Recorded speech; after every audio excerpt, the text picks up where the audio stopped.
حضرت حرم بن حیان رحمت اللہ تعالی علیہ فرماتے ہیں میں حضرت اویس کرنی کو ڈھونڈنے چل پڑا. ڈھونڈنے بھی اسے نکلا جسے کسی نے نہیں ڈھونڈا اور جو کبھی کسی کو نہیں ملے. حضرت اویس کرنی، یہ فکرہ کسی درویش نے نا حضرت اویس کرنی کے لیے کہا.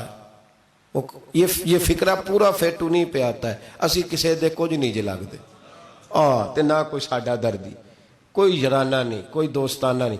حضرت اویس کرنی کا مزار بھی کنفرم نہیں کہ کدھر ہے. بس اسی کسے دے کچھ نہیں لگ دے. کیا ضرورت ہے؟ بس ٹھیک ہے، اپنا جو ہے انداز سارے زمانے سے علیحدہ کر کے رکھا انہوں نے، علیحدہ، الگ تھلگ. تو حضرت خواجہ اویس کرنی کو ڈھونڈتے ڈھونڈتے کہتے ہیں میں گیا، کرن گیا. حضرت حرم بھی نہیں، یہ داتا صاحب نے اس کو لکھا ہے. فرماتے ہیں میں گیا تو مجھے لوگوں نے کہا وہ تو حج کرنے چلے گئے. کہتے ہیں جب میں مکے گیا تو میں نے لوگوں سے پوچھا اویس کرنی آئے تھے؟ کہنے لگے ہم تو نہیں جانتے. یہ تو میرے جیسے لوگ ہوتے ہیں نا جن کی تصویریں زیادہ نکلتی ہیں تو جن کی ویڈیو زیادہ ہوتی ہے تو لوگ زیادہ جاننے لگتے ہیں، ورنہ رب کریم کے بندے تو چھپے ہوئے چکر میں پڑے ہی نہیں. کون اویس کرنی؟ تو انہوں نے کہا کہ حضرت اویس کرنی، چہرے پر برس کے داغ ہیں، کمزور سا وجود ہے، داڑھی زیادہ گھنی نہیں.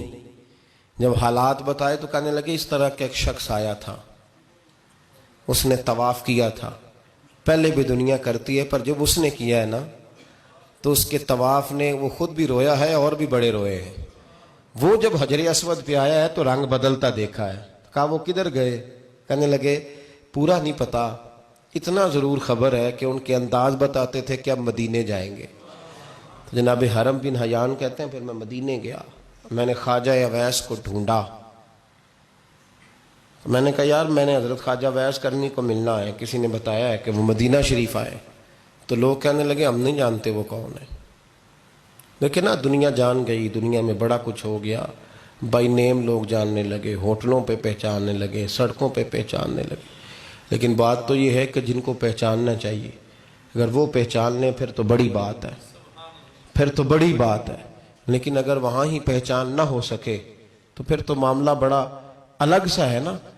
عزیز بھائی، حضرت خواجہ اویس کرنی کے بارے میں پوچھا تو مدینہ شریف کے زائرین اور وہاں کے مقامی لوگ بھی کہنے لگے کوئی نہیں پتا، ہم نہیں جانتے، ملے ہی نہیں. تو کہا باریک سا وجود ہے، پرانا سا لباس ہے، برس کے داغ ہے، چہرے پہ داڑھی زیادہ گھنی نہیں، کسی کو پاس نہیں بٹھاتے. اور پھر ایک جملہ اور کہا سنا ہے روتے ہیں تو بڑے درد سے روتے ہیں، سنا ہے بھیگی رہتی ہیں پلکیں، سنا ہے ان کی پلکیں بھیگی رہتی ہیں. میں 2-4 دن پہلے کسی سے سن رہا تھا شعر، اس نے کہا تھا ایک واری میری آنکھیاں تو انہوں نے اتھرو پونجے سن، ہن چسکا پہ گیا رونے دا ہر ویلے یا ہوزاری ہے. تو کہتے ہیں کہ وہ اس طرح کی اس کی کیفیت ہے. کہتے ہیں میں نے کہا یار وہی تو اویس کرنی تھے، کدھر گئے؟ کہنے لگے کوئی خبر نہیں. جب وہ آئے ہیں تو ان کے آنے کا انداز ہی نرالا تھا، سسکیاں اور آہیں نکل گئیں اس شخص کی جب وہ مدینے آیا. حضرت حرم بن حیان کہتے ہیں میں ڈھونڈتا رہا، تلاش کرتا رہا. پھر میں ان کو ڈھونڈتے ڈھونڈتے عراق میں آیا تو نہر فرات کے کنارے ایک کمزور سے آدمی کو ریت کے ٹیلے پر بیٹھ کے وضو کرتے دیکھا. کہتے ہیں جب ان کا وضو مکمل ہوا تو میں نے کہا السلام علیکم. تو کہتے انہوں نے چہرہ نہیں پھیرا، وہیں بیٹھے بیٹھے کہنے لگے وعلیکم السلام یا حرم بن حیان، یا حرم بن حیان وعلیکم السلام. تو کہتے میں نے کہا کہ من انت، آپ کون ہے؟ تو کہنے لگے وہی ہوں جسے تم مکے اور مدینے ڈھونڈتا رہا. تو کہتے میں نے کہا حضور آپ میرا نام کیسے جانتے ہیں؟ بڑا خوبصورت جملہ ہے، اللہ کرے آپ کو یہ یاد رہ جائے. سبق کبھی نہ بھولنا، یہ سبق کبھی نہ بھولنا. بابا صاحب کے مزار پہ گئے تو خالی آ گئے، داتا صاحب گئے تو خالی ایسے ہی چلے گئے. ہم فارغ لوگ تھے، کوئی کام نہیں تھا کہ بابا فرید کی گلیوں میں گھومتے رہے. ہم فارغ تھے کہ 2 بجے حضرت سلطان باہو رحمت اللہ علیہ کی جالیوں کے سامنے کھڑے رہے. ہم کوئی پتھر چاٹنے والے لوگ تھے کہ آدھی رات بیت گئی اور ہم بزرگان کرما والا شریف کھڑے رہے. یہ کیسے ہو گیا کہ محدث اعظم کے مزار پہ کھڑے رہے؟ ایسے ہی کوئی بات تھی؟ حضرت اویس کرنی بول کر فرمانے لگے، کہنے لگے کیا کہا تو نے کہ میں تجھے کیسے جانتا ہوں؟ فرمانے لگے تو مجھ سے پیار کرتا ہے. عارف تو روحی من روحی کا، میری روح تیری روح کی جاننے والی ہے. یہ روحوں کا رشتہ ہے، یہ خطا نہیں جایا کرتا. عرف تو روحی من روحی کا، میری روح تیری روح کو جانتی ہے. یہ کیسے ہو گیا؟ کوئی ایسے لوگ تھے تو اتنی جگہ مجھے تلاش کر آیا اور میں تجھے جانوں نہ؟ یہ کیسے ہو سکتا ہے؟ یہ کیسے ممکن ہے؟ تو ڈھونڈتا رہا گلی گلی اور میں کہوں کہ میں تجھے جانتا نہیں. فرمایا حرم بھی نہ جان میں، ہاں میں دعا کرتا ہوں اللہ کی بارگاہ میں کہ رب کریم مجھے اور تجھے جنت میں اکٹھا کر دے. کہتے ہیں جب انہوں نے یہ دعا کی تو وہ چل پڑے. میں نے کہا حضور کہاں جا رہے ہو؟ فرمانے لگے میرا پیچھا نہ کرنا، میں کسی اور منزل کا مسافر ہوں، اور جس رستے میں چل رہا ہوں نا ان منزلوں پہ ساتھ نہیں کسی کو لیا جاتا. یہ میری اپنی ذاتی منزل ہے، اس میں پاؤں پہ چھالے ذرا سخت ہوتے ہیں. ہر آدمی کا کام نہیں یہاں چلنا، تو مجھے تنہا رہنے دے اور مجھے اپنی مرضی سے چلنے دے. کہتے میں نے منت کی تو کہنے لگے بس تو نے جد و جہد بڑی کی تھی تو تیرے ساتھ ملاقات کر لی، تجھے پہچان لیا، تیرے ساتھ بات کر لی، ورنہ میں کہہ چکا ہوں اسی کسے دے کچھ نہیں لگ دے. اسی لیے میں نے حضرت غالباً امام شورانی رحمۃ اللہ علیہ کے حوالے سے پڑھا ہے کہ قیامت کے دن جب حضرت ویسے کرنی جنت میں جائیں گے تو ممکن ہے اس وقت بھی لوگوں کو دیدار نہ کرایا جائے، بلکہ امام شورانی کہتے ہیں اللہ 70,000 فرشتے ان کی شکل کے پیدا فرمائے گا اور ان کے جھرمٹ کے اندر چھپا کے انہیں جنت میں داخل کرے گا. ملاقات کس سے ہوگی؟ صرف انہی سے ہوگی جن کے لیے انہوں نے زندگی گزار دی. یا خدا سے ملیں گے یا مصطفیٰ کریم سے ملیں گے. یہ بھی لوگ تو محبت کریں، صالحین کا پیار، نیک لوگوں کی محبت، صالحین کی محبت رستہ آسان کرتی. کوئی شک نہیں کہ زمانے میں سارے لوگ اچھے نہیں ہوتے، برے لوگ بھی آئے ہیں مارکیٹ میں، ہوتے ہیں، لیکن 2 4 5 10 بروں کو لے کر کے اچھوں کی محبت چھوڑ دیں گے، نیک لوگوں کا ذکر چھوڑ دیں گے، ان کا پیار چھوڑ دیں گے، ان کا تذکرہ پڑھنا چھوڑ دیں گے، ان کے پاس بیٹھنا چھوڑ دیں گے. گزشتہ دور میں جو بادشاہ بھی نیک ہوئے نا وہ بھی صالحین کی محبت کی وجہ سے نیک ہوئے. اورنگزیب عالمگیر اگر کچھ بہتر ہوئے تو اس لیے کہ ملا جیون نیک آدمی سے محبت کرتے تھے. محمود غزنوی کی بہتری کا سبب یہ تھا کہ حضرت سیدنا ابو الحسن خرقانی کے پاس جایا کرتے تھے.